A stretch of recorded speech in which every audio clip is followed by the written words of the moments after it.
Hello guys, இன்னைக்கான வீடியோவில் நம்ம கஸ்டமரை எப்படி இழுக்கிறதுன்னு தான் பார்க்க போகிறோம். அதிக கஸ்டமரை எப்படி கடைங்களுக்கெல்லாம் வர வைக்கிறது, எப்படி நல்லா விளம்பரப்படுத்துறது அப்படிங்கிறது தான் பார்க்க போகிறோம். வாங்க வீடியோக்குள்ள போகலாம்.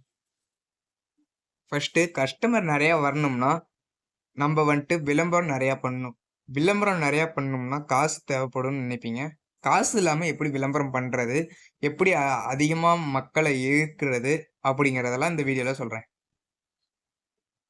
ஃபர்ஸ்ட்டு விளம்பரம் பண்ணோம்னா, இந்த காசு தேவைப்படும் அப்படிங்கிறத நீங்க நினைக்காதீங்க. ஈஸியா நீங்க எப்படி விளம்பரப்படுத்தலாம் அப்படின்னு நினைங்க. அதுக்கெல்லாம் ஐடியா யோசிங்க. சின்ன சின்ன ஐடியா நான் சொல்றேன். ஃபர்ஸ்ட்டு வாட்ஸ்அப் மூலமா நீங்க வந்துட்டு விளம்பரப்படுத்துங்க. வாட்ஸ்அப் மூலமா நீங்க ஆட் போடுங்க.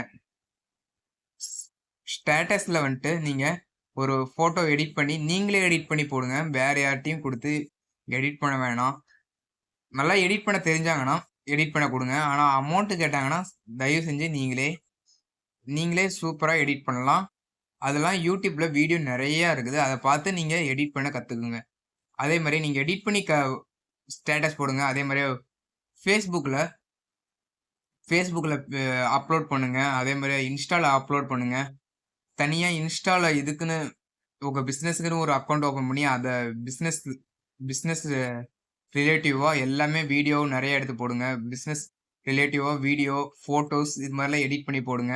அதே மாதிரியே ஆஃபர்ஸ் விடுங்க. ஆஃபர்ஸ் விடுறது வந்துட்டு அதே மாதிரி ஆஃபர்ஸ் விடுறத வந்துட்டு நீங்கள் வந்துட்டு நிறையா பப்ளிக் தெரியணும். அதனால நீங்கள் விளம்பரப்படுத்தணும். விளம்பரப்படுத்துறது நீங்கள் இது மாதிரிலாம் பண்ணலாம். இது மூலமாக கஸ்டமர்ஸ் நிறையா பேர் வர வாய்ப்பு அதிகமாகவே இருக்குது. இது ஒரு வழி. இன்னொரு வழி என்னதுன்னா, ஃபேஸ்புக் மூலமாக நீங்கள் பேமெண்ட்டு அதாவது அமௌண்ட் கொடுத்து பண்ணலாம். அது ரூ. 80 இருந்து ஸ்டார்டிங் ரூ. 80 இருக்குது. அதாவது உங்கள் ஊருக்குள்ளேயே ஒரு 5 கிலோமீட்டருக்குள்ள ஃபேஸ்புக்கில் நீங்கள் விளம்பரம் கொடுத்தீங்கன்னா, ஃபேஸ்புக்குள்ளே நீங்கள் அந்த 5 கிலோமீட்டருக்குள்ளேயே விளம்பரம் நிறையா போகும். அது மூலமாக நிறையா கஸ்டமர்ஸ் வருவாங்க. வாட்ஸ்அப், ஃபேஸ்புக், இன்ஸ்டா இதெல்லாம் பயன்படுத்தி நீங்கள் சோசியல் மீடியா மூலமாகவே நிறையா கஸ்டமரை ஈர்க்க முடியும். அடுத்து நீங்களா போயிட்டு எல்லாத்துட்டையும் சொல்லிட்டு இருக்க முடியாது. இங்கே எல்லா பொருளும் இருக்குது. வாங்கிக்கோங்க அப்படின்னு மக்கள்கிட்ட நம்ம கடையை பற்றி பேச்சுவார்த்தை அடிப்படணும். எப்படியா பேசணும். மக்கள் இந்த கடையில் எல்லாம் இருக்கும் அப்படின்னு மக்களுக்குள்ளேயே பேசிக்கணும்.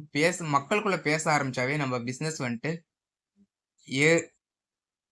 ரொம்ப அதிகமாக கஸ்டமர் வர ஆரம்பிச்சிருவாங்க. அதாவது மக்கள் அதிகமாக வெளியிடங்களில் பேச ஆரம்பிச்சாவே நம்மளுக்கு கஸ்டமர் அதிகமாக வர ஆரம்பிச்சிருவாங்க. அதை நீங்கள் பண்ணுங்க. அது எப்படி மக்கள்லாம் பேச வைக்கலாம்னா, நீங்கள் வந்துட்டு குறைஞ்ச விலையில பொருளை ஃபர்ஸ்ட்டு கொடுங்க. பொருள் கம்மியான ரேட்டில் கொடுங்க. கொஞ்சம் லாபம் கிடைச்சா போதும். அதிக லாபம் வச்சு ஃபர்ஸ்ட்டு பண்ண வேணாம். ஸ்டார்டிங்கில் நீங்கள் கொஞ்சம் லாபம் வச்சே பண்ணுங்க. அப்போ தான் நம்ம நிறைய பேத்துக்கு போய் இந்த பிஸ்னஸ் வந்துட்டு போய் சேரும். இன்னொரு வழி என்னதுன்னா,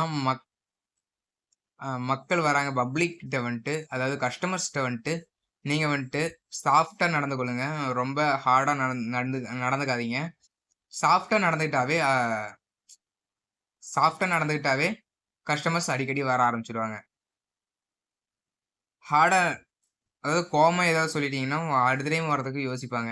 நீங்கள் சாஃப்டாக எப்பயும் போல் சாதாரணமாக பேசுங்க. அப்போ தான் நிறையா கஸ்டமர்ஸ் வருவாங்க.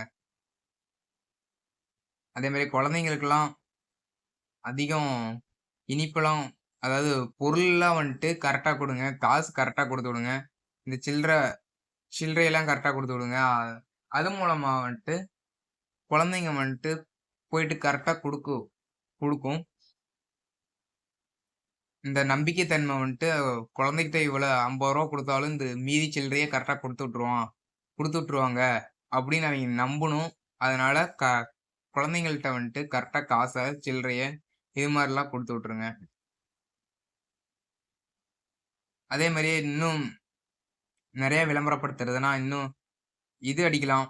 A4 சீட்டில் வந்துட்டு நீங்கள் பிரிண்ட் அடித்து வெளியே நிறைய இடத்துல மாட்டலாம். நிறைய இடத்துல வைக்கலாம்.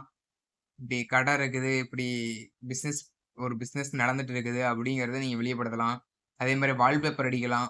வால்பேப்பர் அடிச்சு ஒட்டலாம். இதெல்லாம் கம்மியான செலவு. அதிக செலவெல்லாம் இன்னும் இருக்குது.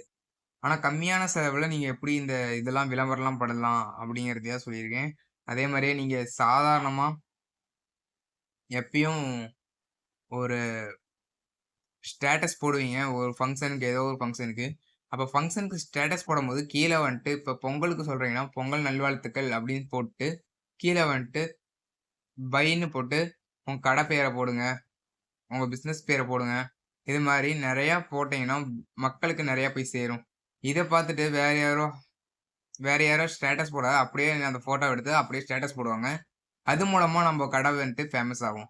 கீழ நம்ம வந்துட்டு கீழ நம்ம கடை பேர் குடுத்துருக்கனால, நெறைய பேத்துக்கு போய் சேரும். அதே மாரியே ஃப்ரெண்ட்ஸ் கிட்ட சொல்லுங்க. இந்த மாரி நல்லா ஸ்டேட்டஸ் போடுங்க.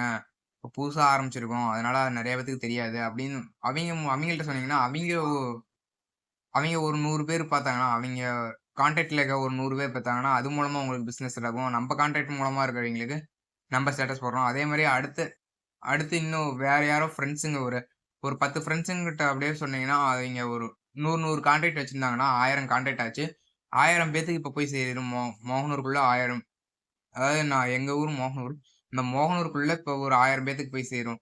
அது மாரி நீங்க ஒவ்வொரு ஊர்லயும் உங்க ஃப்ரெண்ட்ஸ் குரூப்ல, அதே மாரி WhatsApp குரூப்ல இது மாரிலாம் நெறைய ஷேர் பண்ணுங்க. அது மூலமா நெறைய பேத்துக்கு போய் சேரும். அவிங்க கண் பார்வைக்கு ஃபர்ஸ்ட்டு இருந்துகிட்டே இருக்கணும். நம்ப இந்த தொழில் பண்றோம் அப்படிங்கிறது, அவிங்க கண் பார்வைக்கு இருந்துட்டே இருக்கணும். அந்த கண் பார்வைக்கு நீங்க அந்த தொழில கொண்டு போயிட்டாவே, நல்ல பிசினஸ் நடக்க ஆரம்பிச்சுரும். அவிங்க கண் பார்வைக்கு கொண்டு போகலைன்னா, பிசினஸ் கம்மியா தான் நடக்கும். அதனால கண் பார்வைக்கு நீங்க அதிகமா கொண்டு போணும். கண் பார்வைக்கு அதிகமா கொண்டு போக பிசினஸ் நல்லா நடக்கும். அடுத்து வேற வேற வந்துட்டு, இன்னும் இந்த ஸ்கூலுக்கு போற குழந்தைங்க, இவிங்களுக்கு மூலமா நீங்க பிசினஸ் பண்ணலாம். அவிங்க மூலமா எப்படி நீங்க ட்ரெண்டிங் ட்ரெண்டிங் பண்றதுன்னா, அவிங்க மூலமா எப்படி ஒரு ஆட் குடுக்குறதுன்னா, நீங்க வந்துட்டு அந்த ஸ்கூல் தொறக்கும்போது லேபிள் தருவாங்க தெரியுமா? அந்த லேபிள்ல நீங்க லேபிள் அடிச்சு தரலாம் ஸ்கூலுக்கு. ஸ்கூலுக்கு லேபிள் அடிச்சு தர்றதுன்னா, அதாவது குழந்தைங்களுக்கு லேபிள் அடிச்சு ஒவ்வொரு அட்டை குடுக்கலாம்.